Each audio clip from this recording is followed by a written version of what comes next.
ഈശോയിൽ ഏറ്റവും സ്നേഹമുള്ള പ്രിയ ദൈവമക്കളെ, ഈ വിശുദ്ധ പ്രഭാതത്തിൽ നാം ദൈവത്തിരുസന്നിധിയിൽ പ്രാർത്ഥനാപൂർവമായിരിക്കുമ്പോൾ ഉപവാസത്തിന്റെ ആത്മീയത ധ്യാനിക്കാം.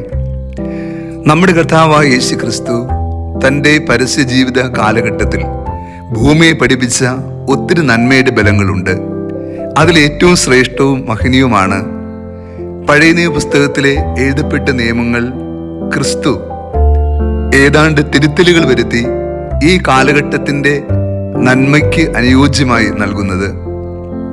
ആചാര അനുഷ്ഠാനങ്ങൾ മാത്രമാണ് ശരിയെന്നും അതനുഷ്ഠിച്ചാൽ നിത്യത സ്വന്തമാക്കാൻ കഴിയുമെന്ന വിശ്വാസ ധാരണയിൽ നിന്ന് അതിനപ്പുറം മാനുഷിക ബന്ധങ്ങളെ, സ്നേഹത്തെ, ജീവിത വിശുദ്ധിയെ ക്രിസ്തു മഹത്വമുള്ളതായി കണ്ടു.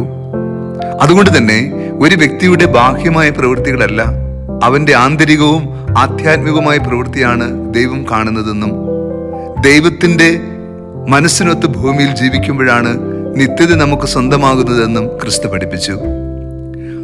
അതുകൊണ്ട് തന്നെയാണ് ക്രിസ്തു ഉപവാസവുമായി ബന്ധപ്പെട്ട തർക്കത്തിൽ നൽകുന്ന മറുപടി ഏറെ ശ്രദ്ധായകമാകുന്നത്. മണവാളൻ കൂടെയുള്ളപ്പോൾ മണവർ തോഴർക്ക് ഉപവസിക്കാനാകുമോ? മണവാളൻ അവരിൽ നിന്ന് അകറ്റപ്പെടുന്ന ദിവസം വരും, അപ്പോൾ അവർ ഉപവസിക്കും. അതെ, മണവാളനായ ക്രിസ്തു കൂടെയുള്ളപ്പോൾ അത് ഒരു ഉത്സവത്തിന്റെ ആത്മീയതയാണ്, ദൈവം കൂടെ വസിക്കുന്ന അനുഭവം. ഈ ദൈവത്തിന്റെ സ്നേഹത്തിന്റെ തണലിൽ നാം ആയിരിക്കുമ്പോൾ നമ്മൾ ദുഃഖാർത്ഥരാകേണ്ടതില്ല. നാം എന്തിനാണ് ദുഃഖിക്കേണ്ടത്? ഉപവാസം ഒരു പശ്ചാത്താപത്തിന്റെ പ്രവൃത്തി കൂടിയാണ്. അത് നാം ചെയ്തു പോയ പാപങ്ങൾക്ക് പരിഹാരമായി നിറവേറ്റപ്പെടുന്ന ഒന്നുകൂടിയാണ്. അങ്ങനെയെങ്കിൽ ക്രിസ്തു കൂടെയുള്ളവർ, ക്രിസ്തുവിന്റെ സ്നേഹത്തിന്റെ തണലിൽ ജീവിക്കുന്നവർ വിശ്വാസത്തിന്റെയും വിശുദ്ധിയുടെയും ബലങ്ങളിലാണ് നിൽക്കുക. അത് പാപത്തിൻ്റെതായ സാഹചര്യങ്ങളല്ല. അതുകൊണ്ട് തന്നെ ഇവിടെ ഉപവാസത്തിന് പ്രത്യേകമായ സ്ഥാനം നൽകപ്പെടുന്നില്ല. എന്റെയും നിന്റെയും ജീവിതത്തിൽ എപ്പോഴാണോ ക്രിസ്തു അകന്നു പോകുന്ന അനുഭവം ഉണ്ടാവുക, ക്രിസ്തുവിനെ നാം അകറ്റി നിർത്തുന്ന അനുഭവം ഉണ്ടാവുക, അവിടെയാണ് പശ്ചാത്താപത്തിന്റെയും കണ്ണുനീരിന്റെ അനുഭവം ആവശ്യമായിരിക്കുന്നത്.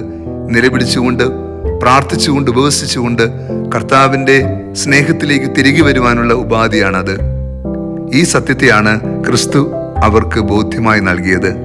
പ്രിയ ദൈവമക്കളെ, ക്രിസ്തു നൽകുന്ന പ്രബോധനം ആ കാലഘട്ടത്തിൽ പുതിയ പ്രബോധനമായിരുന്നു.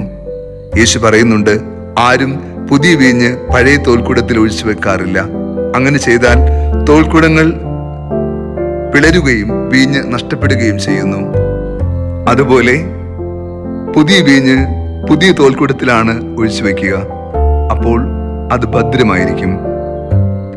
സത്യത്തിൽ ക്രിസ്തു നൽകുന്ന പ്രബോധനം ഈ കാലഘട്ടത്തിൽ നമുക്ക് അനുകരിക്കാവുന്ന ഏറ്റവും മഹത്തായ കൃപയാണ്. കാലഘട്ടങ്ങളായി നാം അനുഷ്ഠിച്ചു പോയിരുന്നു എന്ന് കരുതി നാം അവ പിന്തുടരണമെന്ന് നിർബന്ധമില്ല. മറിച്ച് ക്രിസ്തുവിന്റെ മനസ്സിനൊത്ത് ജീവിക്കുക, അവന്റെ വചനത്തിന് സാക്ഷിയാവുക, അവന്റെ ഇഷ്ടം നിറവേറ്റുന്ന മക്കളായി ഭൂമിയിൽ വ്യാപരിക്കുക, ഭൂമിയിൽ നന്മ ചെയ്തുകൊണ്ട് കടന്നു പോവുക, മനുഷ്യത്വമുള്ളവരായിരിക്കുക, ആചാര അനുഷ്ഠാനങ്ങൾക്ക് അപ്പുറമുള്ള ആത്മീയതയിൽ ബലമുള്ളവരും വിശ്വാസത്തിൽ തീഷ്ണതയുള്ളവരുമാവുക. അപ്പോൾ നമ്മൾ ക്രിസ്തുവിനോട് ചേർന്ന് ജീവിക്കുന്നവരും ദൈവപിതാവിന്റെ ഇഷ്ടം നിറവേറ്റുന്ന വത്സല മക്കളുമായി തീരും. അപ്രകാരമുള്ള ഉപവാസം നമ്മെ നിത്യതയിലേക്ക് നയിക്കുകയും ചെയ്യും. കർത്താവ് നിങ്ങളോട് കൂടെ. സർവശക്തനായ ദൈവം, പിതാവും പുത്രനും പരിശുദ്ധാത്മാവും നമ്മെ സമൃദ്ധമായി അനുഗ്രഹിച്ച് ആശീർവദിക്കുമാറാകട്ടെ. ആമേൻ.